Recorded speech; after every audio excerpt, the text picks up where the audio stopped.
दोस्तों, किसी के भी मन की बातें जानने के लिए 3 तरीके होते हैं। यदि आप इन तीनों तरीकों को समझ लेते हैं तो आप किसी के भी मन की बातें बड़ी ही आसानी से जान सकते हैं। तो चलिए इसे एक बुद्ध कहानी के माध्यम से समझते हैं कि किस तरह से आप दूसरों की मन की बातें जान सकते हैं। बहुत समय पहले की बात है। एक छोटा सा गांव था। उस गांव में 2 भाई रहा करते थे। बड़ा भाई अंधा था, जिस कारण वो हमेशा घर पर ही बैठा रहता था, और छोटा भाई खेती किया करता था। लेकिन खेतों में अधिक जानवर आने से पूरी फसलें नष्ट हो जाती थीं, जिस कारण छोटा भाई बहुत परेशान हो चुका था। तभी उसे एक तरकीब सूझी। एक दिन उसने सोचा, खेतों में से इन जानवर को भगाने के लिए क्यों ना मैं अपने बड़े भाई की मदद लूं। वैसे भी बड़े भैया अंधे हैं। अगर वह खेत में बैठे रहेंगे और जानवरों की आहट आने पर वो उन्हें जोर से चिल्लाकर भगा सकते हैं, जिससे हमारी फसलें बच सकती हैं। इसलिए उन्हें मैं खेत में बिठा देता हूं। ये सब सोच विचार करने के बाद उसने अपने खेत में ही एक छोटी सी झोपड़ी तैयार की और अपने अंधे भाई को उस खेत में बिठा दिया और उनसे कहा, भैया, यदि कोई जानवर की आहट आपको सुनाई दे तो आप जोर जोर से चिल्लाना। ये सुनकर वो जानवर यहां से भाग जाएंगे और हमारी फसलें नष्ट होने से बच जाएगी। बड़ा भाई अपने छोटे भाई की बात मान लेता है और वो उस दिन से खेत में ही रहना शुरू कर देता है। जब भी किसी जानवर की आहट उसे सुनाई देती तो वो तुरंत जोर जोर से चिल्लाना शुरू कर देता, जिससे वो जानवर उसके खेतों से भाग जाते। ऐसा करते करते कई दिन बीत चुके थे। तभी एक दिन उसके खेत में एक हिरण भागता हुआ आता है और वह खेत के बांध को तोड़कर वहां से भाग गया। लेकिन उसी हिरण का पीछा करते हुए एक राजा भी उस खेत में आ पहुंचा। तभी राजा की नजर उस अंधे भाई पर पड़ती है। राजा उस व्यक्ति से कहता है, देखो, मैं यहां पर एक जानवर का पीछा करते हुए आया हूं। क्या तुमने उस जानवर को यहां पर देखा है? इस पर वो व्यक्ति कहता है, हे राजन, मैं तो अंधा हूं। मैं भला किसी जानवर को कैसे देख सकता हूं? लेकिन मैं आपको इतना जरूर बता सकता हूं कि जो जानवर मेरे खेतों से होकर भागा है वो आपके लायक नहीं है। आप उसके पीछे अपना समय यूं ही व्यस्त कर रहे हैं। राजा उस अंधे व्यक्ति की बात सुनकर बड़ा अचरज में पड़ गया। वो ये सोचने लगा कि आखिर ये तो अंधा है, फिर इसे कैसे पता कि जिस हिरन को मैं तलाश रहा हूं वह हिरन मेरे लायक है ही नहीं। ये अंधा व्यक्ति मुझे कैसे बता सकता है? तभी राजा उस अंधे व्यक्ति से कहता है, कहीं तुम मुझसे झूठ तो नहीं कह रहे? एक तरफ तुम ये कहते हो कि तुम अंधे हो और दूसरी तरफ तुम ये भी कह रहे हो कि जो जानवर यहां से भागा है वो मेरे लायक नहीं है। इस पर वो अंधा व्यक्ति कहता है, हे राजन, जिसे आप एक हिरण समझ रहे हैं, असल में वो एक हिरण नहीं है बल्कि एक हिरणी है, और वो भी गर्भवती है। और जहां तक मुझे ज्ञान है, मैंने कभी किसी राजा को किसी गर्भवती हिरणी का शिकार करते हुए नहीं सुना है। और इसी कारण मैं आपसे ये कह रहा हूं कि वो हिरणी आपके लायक नहीं है।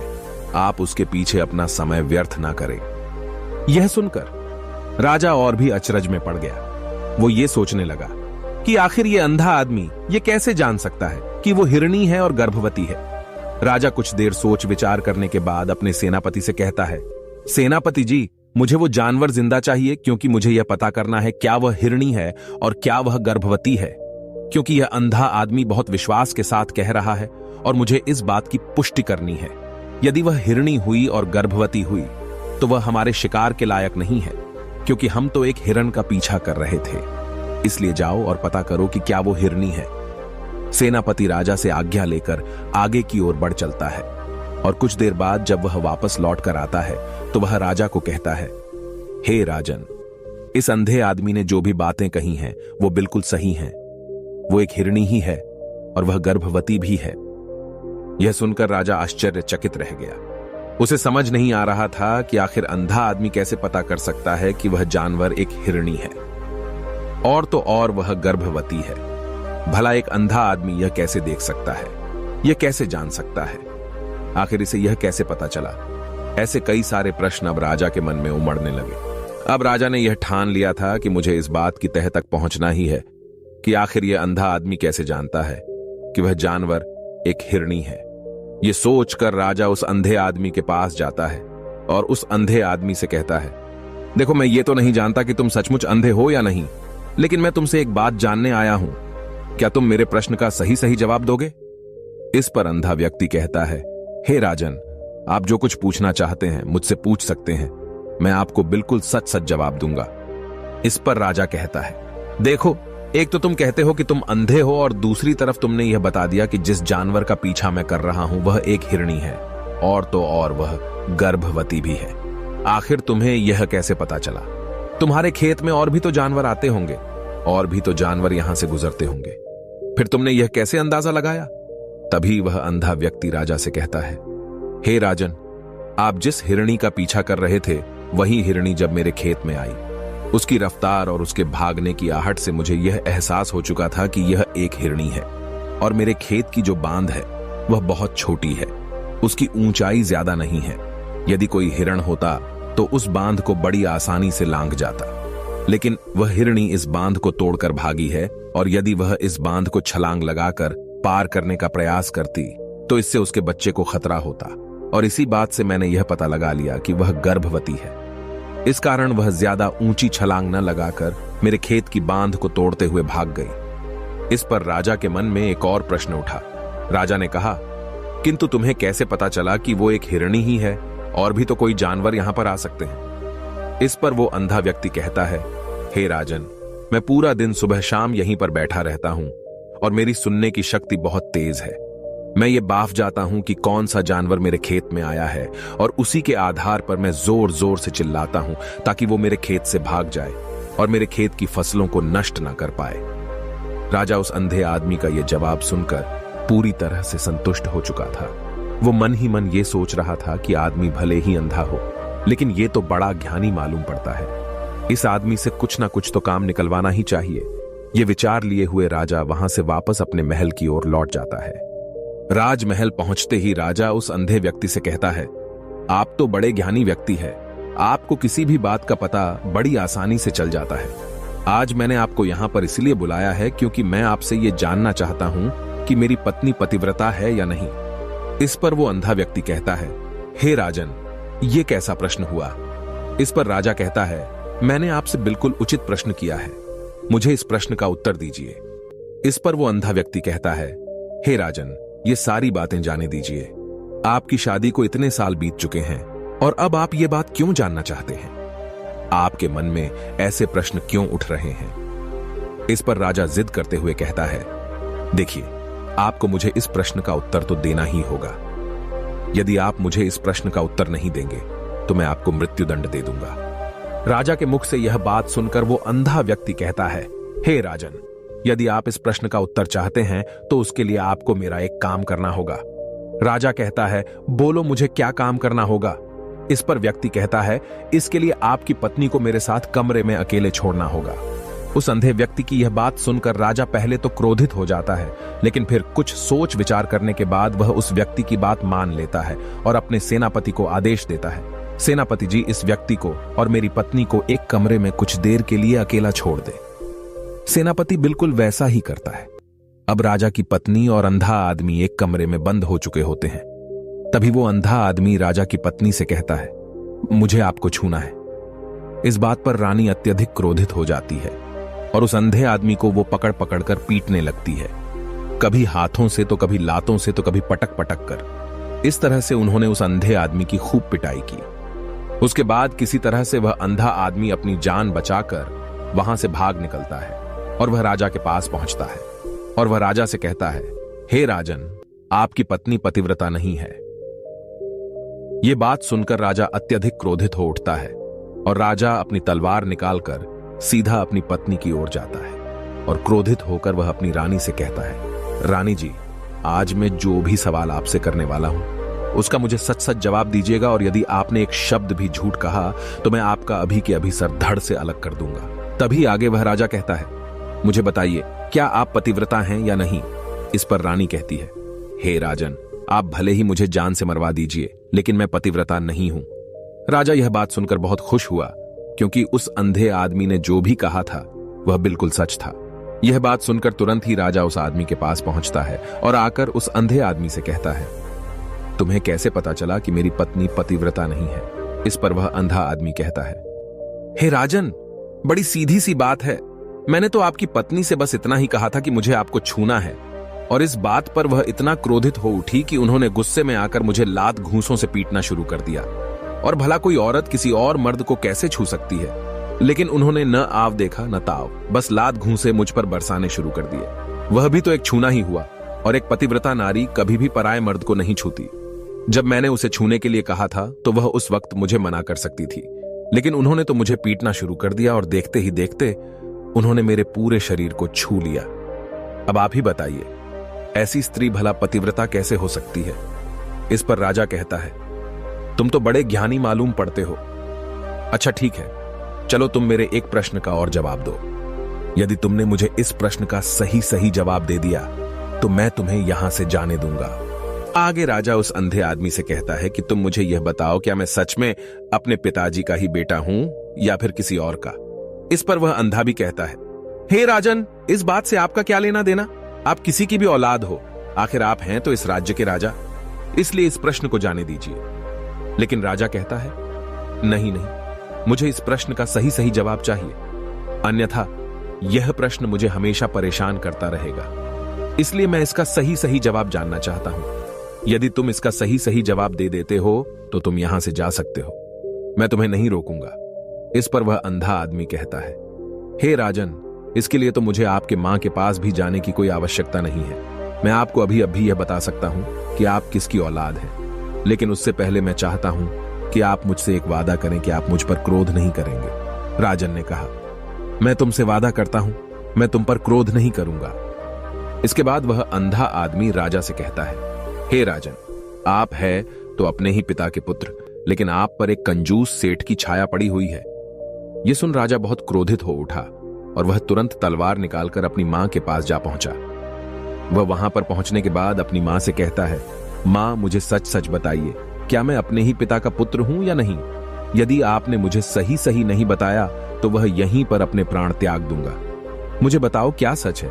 इस पर उस राजा की मां कहती है, बेटा, तू है तो अपने ही पिता का पुत्र, लेकिन तुम्हारे ऊपर एक कंजूस सेठ की छाया पड़ी हुई है।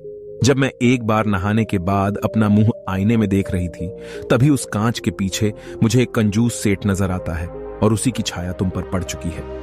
यह सुन राजा बहुत खुश हो जाता है और वह तुरंत दौड़ा वापस उस अंधे आदमी के पास पहुंचता है और उस अंधे आदमी से कहता है, तुम्हें यह कैसे पता चला कि मुझ पर एक कंजूस सेठ की छाया पड़ी हुई है? इस पर वह आदमी कहता है, हे राजन, आपने मुझसे कई सारे सवाल पूछे जिनका जवाब मैंने आपको सही दिया है। यदि कोई और राजा होता तो मुझे इसके बदले में ढेरों सारे इनाम मिल चुके होते, लेकिन अब तक आपने एक फूटी कौड़ी तक नहीं दी है। इस बात से ही मैंने अंदाजा लगा लिया था कि आप बहुत कंजूस हो। यह बात सुनकर राजा जोर से हंसने लगा और कहता है कि आप जो भी मांगेंगे वह मैं आपको अवश्य दूंगा, लेकिन मुझे यह बताओ कि तुम्हें कैसे पता चल जाता है कि कौन सी बात सही है और कौन सी गलत? तुम किसी भी बात का इतना सटीक और सही जवाब कैसे दे पाते हो? इस पर वह अंधा आदमी कहता है, हे राजन, मैं तो वैसे ही अंधा हूं। यदि मेरी आंखें होती तो मैं किसी की भी मन की बातें बड़ी सरलता से जान लेता। मन की एक भाषा होती है और यह भाषा मनुष्य के शरीर के व्यवहार के रूप में देखी जा सकती है। उसकी आंखों से, उसके होठों से, उसके काम करने के तरीके से, उसकी क्रियाओं से पता किया जा सकता है कि उसके मन में क्या चल रहा है। उसके आधार पर हम किसी के भी मन की बातें जान सकते हैं, लेकिन मैं तो अंधा हूं, मैं देख नहीं सकता, इसलिए मैं क्रियाओं से देखता हूं। यदि मुझे कोई बात जाननी हो तो अगले आदमी को कुछ काम देना पड़ता है, जिस पर वह व्यक्ति किस प्रकार काम करता है, किस तरीके से इस काम को करता है, उसके आधार पर ही मैं यह पता कर पाता हूं कि उसके मन में क्या चल रहा है। तभी वह राजा कहता है, तो क्या इसका अर्थ यह हुआ कि मैं भी किसी के मन की बातें जान सकता हूं?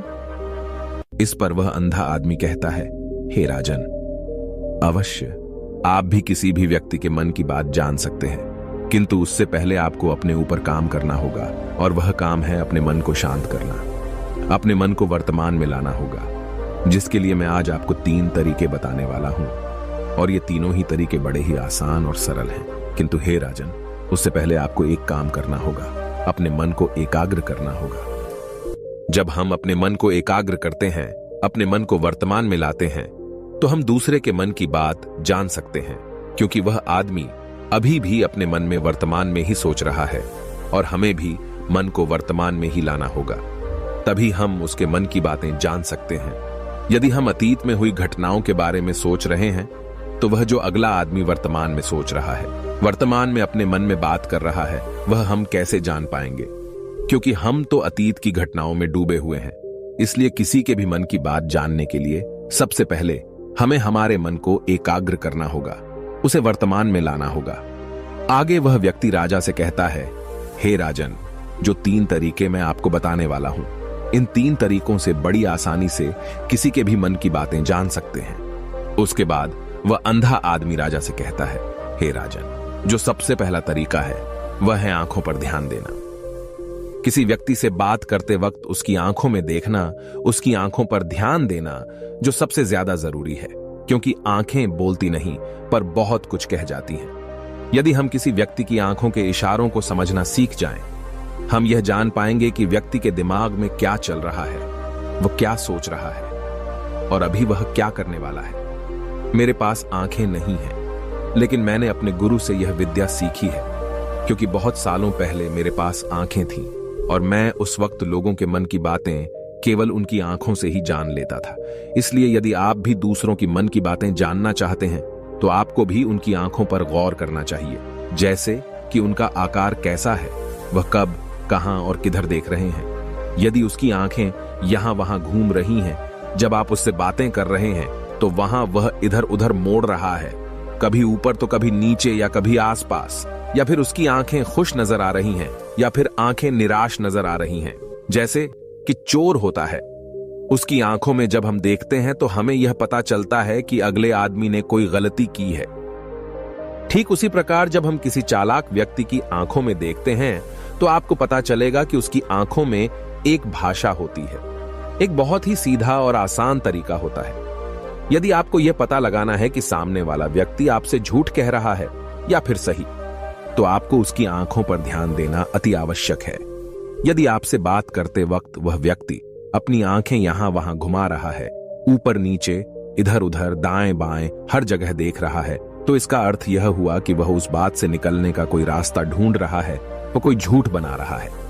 यदि सामने वाला व्यक्ति आपसे कुछ झूठ कहने का प्रयास कर रहा है तो वह आपसे नजर नहीं मिलाएगा। वह यहां वहां देखेगा, ऊपर नीचे देखेगा, लेकिन वह आपकी आंखों में आंखें डालकर कभी नहीं देख पाएगा, क्योंकि उसे डर है कि यदि उसने आपकी आंखों में आंखें डालकर देखी तो उसका झूठ पकड़ा जाएगा और लोगों को सच्चाई का पता चल जाएगा। और इसी प्रकार कुछ और भी भाषाएं होती हैं। जब आप किसी की आंखों में आंखें डालकर यह देखना शुरू कर देंगे कि उसके हाव भाव क्या है, ठीक उसी प्रकार चेहरे के हाव भाव होते हैं, जिससे हम मन की बातें बड़ी आसानी से समझ सकते हैं और इन्हें भी समझना बहुत जरूरी है। कभी कभी कोई व्यक्ति अपने चेहरे से जैसे आंख, होंठ और बहुत से कुछ अलग अलग व्यवहार करता है। यदि आप किसी व्यक्ति के चेहरे में गौर करेंगे तो आप आसानी से समझ पाएंगे कि वह व्यक्ति निराश है, जब व्यक्ति बहुत उदास है, या फिर वह बहुत खुश है, या फिर उसे कोई बहुत बड़ा दुख है। वह अपने अंदर क्या महसूस कर रहा है, ये सारी बातें हम उसके चेहरे के हाव भाव से पता कर सकते हैं। फिर चाहे इंसान जुबान से कुछ बोले या ना बोले, लेकिन आप उसके चेहरे से सब कुछ पता कर सकते हैं। आगे व्यक्ति राजा से तीसरा तरीका बताते हुए कहता है, हे राजन, इसी प्रकार तीसरी भाषा भी है, अर्थात तीसरा तरीका भी है, और वह है हाथों के इशारे और शरीर का व्यवहार। मन की बात समझने के लिए हमें हाथ के इशारे और शरीर के व्यवहार को समझना बहुत आवश्यक है। कोई व्यक्ति जब बात करता है तो आपने देखा होगा कि वो अपने हाथों को हिलाता रहता है, अपने हाथों से इशारा करता रहता है। बातों के साथ साथ अपना शरीर का जो व्यवहार है, अर्थात बॉडी लैंग्वेज, उसका भी पूरा उपयोग करता है, जिससे हमें यह पता चल पाता है कि वह व्यक्ति हमारी बातों पर कितना ध्यान दे रहा है और उसके मन में क्या चल रहा है। शरीर के व्यवहार को देखने के लिए उसके हाथ मटकाने, शरीर मटकाने और चेहरे पर बार बार हाथ लाने, हाथों का एक दूसरे से मसलना, ऐसी बहुत सी क्रियाएं होती हैं, उस पर हमें ध्यान देना अति आवश्यक है। मन की बात को समझने के लिए हमें शरीर के व्यवहार को भी समझना पड़ता है। यदि हम इन 3 तरीकों को सही तरीके से ध्यान देकर इन 3 तरीकों को अच्छे से समझ लेते हैं तो हम बहुत जल्दी किसी भी व्यक्ति के मन की बातें बड़ी सरलता और सहजता से जान सकते हैं। इसलिए यदि आपको किसी के मन की बातें जानी हैं तो आपको उसकी आंखों पर, उसके चेहरे पर, उसके शरीर के हाव भाव को और उसके हाथों को ध्यानपूर्वक देखना और समझना होगा, जिससे आप यह समझ पाएंगे कि आखिरकार उसके मन में क्या चल रहा है और वह क्या सोच रहा है। लेकिन उनसे पहले आपको अपने मन को एकाग्र करना होगा, शांत करना होगा और अपने मन को वर्तमान में लाना होगा। तभी आप उस व्यक्ति की इन सभी क्रियाओं पर ध्यान दे पाएंगे, उन्हें समझ पाएंगे। अन्यथा आप यदि अतीत की घटनाओं में व्यस्त हैं, भविष्य की योजनाओं में व्यस्त हैं, तो आप उस व्यक्ति के हाव भाव पर कभी ध्यान ही नहीं पाएंगे और न ही आप कभी यह समझ पाएंगे कि आखिर उस व्यक्ति के मन में क्या चल रहा है, वह क्या सोच रहा है। आपने देखा होगा कि ऐसे कई बड़े संत महात्मा हैं जो बड़ी ही शांति से आपको देखते हैं और आपको देखकर ही ये बता देते हैं कि आपके मन में क्या चल रहा है, आप उनसे क्या जानने आए हैं। और इसका सबसे बड़ा प्रमुख कारण यही है कि वह आपको पढ़ सकते हैं, आपको समझ सकते हैं, आपकी मन की बातें जान सकते हैं, क्योंकि उनका मन एकाग्र है, शांत है और यही कारण है कि वह आपके मन की बातें बड़ी सरलता से समझ जाते हैं।